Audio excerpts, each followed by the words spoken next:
Good afternoon.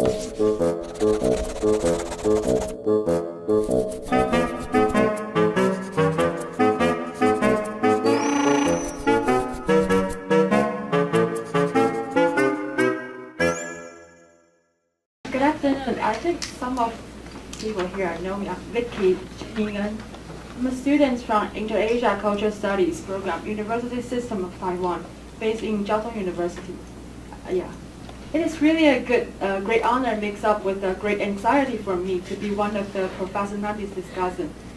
The school term in this spring, some friends and I joined a seminar course, Sources of the Modern Asian Thoughts, at Nandi, organized by Guangxin. Reading Nandi for most of us was a very inspiring experience, but at the same time suffering. Suffering because Professor Nandi is the kind of thinker, at least for me, whose idea was deeply rooted in the Indian or South Asian cultural historical context. Thus, to develop his interpretation and intervention of the Western categories and the modes of knowledge productions. Professor Nandi, through his methods of political psychology, utilize these resources of thoughts to deal with people's living conditions and psychological formations under the context of colonialism and Western secularized ways of modernization. I would say this becomes some sort of suffering or anxiety during the beginning period of our study group, precisely because we are encountering the unfamiliarity of those resources Professor Nandi inherited and built up the dialogue with. This includes such as Gandhi and Tagore's thoughts. Or to be more accurately, Gandhi and Tagore are seldomly treated as thinkers in Taiwan's academy field and school educations. This reveals our lacking of entering points to root or contextualize ourselves, thus led to the great difficulties for us to develop the process of knowledge productions beyond the Western theoretical frameworks and categories. Gradually, this creates detachments between knowledge and a sense of living realities. Say, memory among common people and community life would hardly be acknowledged as the resources of knowledge production. Not to mention memory work could be the methodology of practicing and producing knowledge. The effect would be our disability to delicately comprehend and deal with our feelings and the sense of living. Correspondingly, but in an ironic manner, we seem to share Lu Xun's accused knowledge conditions to some extent. Though the fortunate thing might be that it was the anxiety or feelings of suffering that we share within the study group instead of indifferences or comfort. For I consider this consistent intensity during reading Professor Nandi's work opens up certain spaces for self-reflection and recontextualization of our modes of thoughts, to borrow Guangxin's term, in relations within human living realities. Feelings and memories would be two of the vehicles to enter into the anonymous yet lively spaces. This is the moment when the experiment of that suffering gradually transformed to the resources for re-evaluation and possible imagination of not only the knowledge formation, but also the formation of the multiple selves. If we all agree that knowledge formation always have their grounded worldviews, and the scope of these worldviews never confine themselves within the nation-state framework and the discipline of the post-enlightenment knowledge system. Therefore, to identify and relativize these worldviews would be the essential task in contemporary times. Enlightened from one of my instructors, Ying Bing from National Central University, he pinpointed out that the issue of knowledge formation is not merely about a subject that has been prohibited to be discussed or analyzed, but the critical point here is the closure of episteme, which blocks our attachment to people who have different worldviews compared to ours. It is that this worldview, which contains the holistic framework of the empirical knowledge and the local categories, and as the precondition or the base for discourses or knowledge productions to be possible. And most crucially, it is through the worldview that people define themselves and construct certain meanings to their everyday existence. At this plan, for example, we can see that there is a blockage that hinders certain intellectual or knowledge productions from getting in touch with the multiple worldviews and value systems derived from it, which people internalize as principles of social relations, living strategies. We should gradually limit ourselves within fragmented perspective and imaginations of our living realities, the past and the futures. And by doing so, we fail to acknowledge that there are multiple worldviews out there and that we might share certain links with the other worldviews. If we come to the understanding that our worldview might share some elements of other worldviews, we would arrive at the idea that no single worldview is self-sufficient. To speak further, how can it be possible for us to interpret and design a proper agenda of democracy, quote-unquote, and human freedom based on and in dialogue with the empirical experiences if we fail to have an empathetic understanding and the interlink of feelings with the community life in the village and the people who live at the periphery or outside the normative domain of modernity? Furthermore, how can we get to realize or at least to move step forwards to people's psychological, emotional, and physical conditions for whom themselves and their ways of remembering and living with the past have been objectified and alienated from the history? This idea from Professor Nandi is what inspires me the most. To identify history as one form of memory work, which tend to go along with the certain ideological demands, such as the nationalist narrative of its past, as well as certain modes of history that follows the teleological or evolutionary logic, is just one part of the story. I would like to suggest here that we should at the same time acknowledge that there are still multiple ways of memory work which intertwine with the trajectories of memory, anti-memories, and non-memories that dynamically constitute the so-called cultural memories, which are shareable and revisable within a community, and are able to function as resources of self as well as cultural expressions, and as referential system of knowledge productions. In short, it could be the fundamental infrastructure of the formation of the self and the reproduction of cultural traditions that people rely upon. Here I would like to share some stories to try to develop the dialogue with Professor Nandi. Here's my story. Taiwan indigenous people, in Mandarin is 原住民, tend to be mobilized as one of the major symbols within Taiwan ethno-nationalist historical narrative.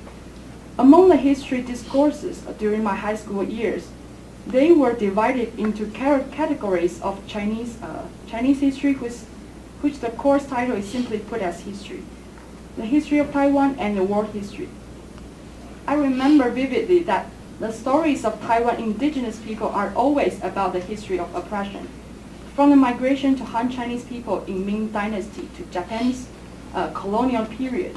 But after the national government officially retreated to Taiwan in 1949, it seems that the history of oppression experienced among different groups of people is either negated or marginalized in the history text of school educations. This negation or marginalization within the historical narrative consequently leads to the silencing of those memories, carrying the experiences of suppression and the oppressed people's resistance. It was during the counter-movement and alleged democratization trend, along with the suspension of the martial laws in the late 1980s, that the characterization of the four ethnic groups, which includes indigenous people, 原住民, Hakka, 客家人, Hoklo, 福建人, 闽南人, and the mainlanders, 外省人, become a source of political mobilization. And this leads to the hypersensitive divisions among Taiwan society and the relations with mainland China. I won't go on with this problematic of this ethnic categorization, but there's one thing should be noted here. The categorization of the four ethnic groups was legitimized in the legal framework and put into the historical narrative of school educations under the name of multiculturalism. This camouflage of multiculturalism is, in terms of the ethnic, oftentimes cover increasingly intensity within Taiwan society, especially when the politics of ethnicity always intertwine with the electoral and party politics. Roughly speaking, this could be seen as the historical process of restructuring of relations between the Taiwan state, political parties, which I'm referring to KMT and DPP, and the society after the political democratization movements in the 90s. On the other hand, the creating of an ethnicity required the creating of certain historical narrative in order to legitimize the existence of it. It is arguable that this characterization of ethnicity implies the legitimization of certain historical trajectories of the Taiwan state building process. To borrow Luo Yongsheng's term, embodies the politics of temporality in terms of state building. Besides that, there's the subtext of that nationality as Taiwanese, which is situated prior to these four categories. And the sequence of this ethnicity implies the hierarchical relations within this nationality as Taiwanese. In other words, indigenous people are regarded as the most authentic Taiwanese, and the least is the 外省人. What is in between within this hierarchy is the very complex issue of the so-called native Taiwanese people, 本省人, and the other province people from mainland China, 外省人. And I will not discuss it here, but I would like to problematize the issue of Taiwan indigenous people, 原住民, as an ethno category by sharing my observations and thoughts during my one career year in the urban ghetto of the indigenous people at the outskirts of Hsinchu city in 2012. Taiwan's indigenous people in the sense of the ethno category as well as their tribal life are characterized as certain modes of social relations have constantly been mobilized as either the cultural theme in the Taiwan nationalist historical discourses and the cultural pluralism paradigm, or as the subject for many anthropologies. In Taiwan nationalist historical narratives, it is the oppression and the resistance against the Japanese colonial regime as well as the national governments under the KMT regime that have been documented as historical archive. In other words, the characteristic of the oppression and resistance have been framed by certain ideological purpose. That is to delegitimize both the Japanese colonial regime and KMT, for they were or are the outsiders in Taiwan. What needs to be identified here is this implies and provides precondition of letting Taiwanese rule themselves. However, peculiarly, what seems to be the most authentic Taiwanese, the Taiwan indigenous people, have never been able to achieve the self-rule within their own communities. What's worse is that many of them have been uprooted from their cultural traditions since the migration from the tribe to the city along the historical process of industrialization and urbanization. Many of them came to the city to find temporary works, such as construction workers, since the 1980s, and still others did the low-level part-time jobs. Some of their temporary habitat located at the periphery of the city has confronted the serious threats by the local governments and real estate companies for the past 1 decade because of the rapid urban expansions and renewal projects. They are the kind of Taiwanese who has lived in the multiple structures of oppression and suffering along the historical process. But only few of those collective experiences and memories have been written down in the history of Taiwan. Perhaps not that surprisingly, their memories and the trajectories of subject formations, along with their migrations from tribe to the city, have been excluded in the national history. It is suspicious that their experience of suffering, discrimination, and exploitation along the process of migration, which were contained in their memories, might shatter the legitimacy of both modernization projects activated by the states and the Western egalitarianism, which is expressed in the language of multiculturalism. The erasure of these memories in the grand historical narrative, on the one hand, gradually developed into a kind of perception that those days of staying at the periphery of the city are merely regarded as exceptions in their life. The reality is that most of them have spent over 10 years in the temporary habitat, and many of them keep migration from cities to cities.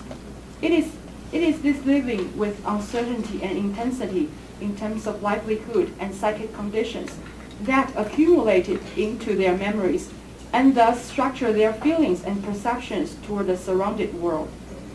This formation of the worldview constructed through memories and feelings is embodied in the process of migration and the everyday life experiences in the urban ghetto, has consequently affected how they situate themselves in relation with the tribe, which they have the sense of belonging but cannot or do not desire to go back, the city, which they can find the sense of belonging only through modernize or individualize themselves, and the urban ghetto, which their sense of belonging and collectiveness are built on the uncertain and intensive living conditions. Some have dreamed to go back to their tribe in the future because that is where their memories could be legitimized and respected, and have the language or expressions to be shared with. It is also where their memories and the empirical and oral inherited knowledge to be provided as the resources of their cultural self-esteem and sense of belongings. However, sadly, this is almost merely the imagination. For many of them know well that it's always difficult when encountering livelihood issues in terms of economic in the tribe, especially among the younger generations.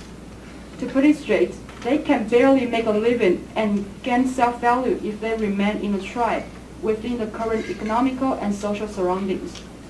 The geographical distance between tribes and the cities in Taiwan leads to the scale of national modernization, which I was inspired from Taeju's talk yesterday. And urbanization almost equal to the converge of Taiwan Island. One side of the coin would be that the rural village, the tribal life, and as well as all communities in the city are encountering the severe threats of not just their existence, but also their memories and cultural traditions accumulated within those spaces, which enable the collective cultural practices that would perform and reproduce. What I'm trying to suggest here is that as long as the urban ghetto and the living experiences in it are regarded as the exceptions, either of the city or of the biography among those who reside in it, it will therefore lead to a gradual silencing or rejecting of memories back in their tribe. The rejection to acknowledge the living realities in the ambiguous space, such as the urban ghetto, by these indigenous people, will likely to disconnect themselves from the memories and social relations in the tribe. This psychic formation, which is derived from the process of negating certain parts of the memory, would often lead to the negation of the other related memories. Say, if you cannot psychologically situate yourself within the urban ghetto and legitimize it as part of your life instead of exceptionalizing it, the memories back in the tribe would make life in the ghetto even more unbearable, and thus leads to the alienation from yourself and the negation of the memories in the urban ghetto. A compartmentalizing of memories would segment the formation of the selves and thus leads to the vivisectional selves. In reality, it is difficult for these indigenous people to accumulate their memories in the ghetto, and thus to develop into or renew the cultural traditions due to the life there is overwhelmed with suspicions, uncertainties, insecurities, humiliations, and sufferings. To borrow a term from Professor Nandi, this condition might be read as the operation of that principle of the principle forgetfulness. But what would be the baseline of that principle? Would it be possible that the principle of the principle forgetfulness functions along with the erasure of memories by the political forces? These experiences in urban ghetto pushed me to reconsider the term indigenous people, 原住民, for this ethno category has been framed within certain historical discourses which seem to be irrelevant to people's living conditions and the formation of the selves. And it is also because of this ethno category and its interrelated historical narratives that block out our view to look into the trajectories and dynamics of the political cultural shift along the historical process between people who live in the tribe and the migration from the tribe to the city, and their living conditions at the periphery of the city. Concerning that, human tends to build up their worldviews and systems of value inherited from cognitions and interpretations of the world they live in. This would be different from the humanistic perspective toward the issue of human living conditions, which tend to detach individuals from their situated social relations. The memories and the anti-memories of these alleged indigenous people, 原住民, in the urban ghetto should be recognized as and be part of the memories of the city as well as the tribes. In short, the hybridity of memories is the reality. This might be the critical punch toward the nationalist screening of memories.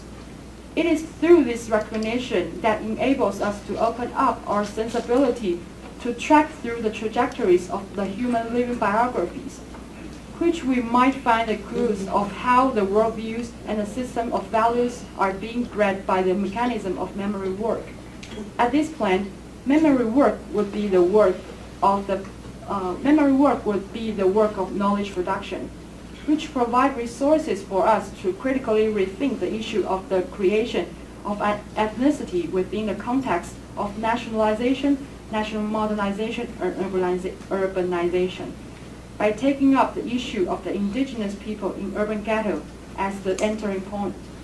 This work is not just aiming at deconstruction of indigenous people as ethnic category, but to, in the language of Mexican intellectual and grassroots activist Gustavo Esteva, which actually I was quoted from Professor Nandi's work as well, to regenerate people's space.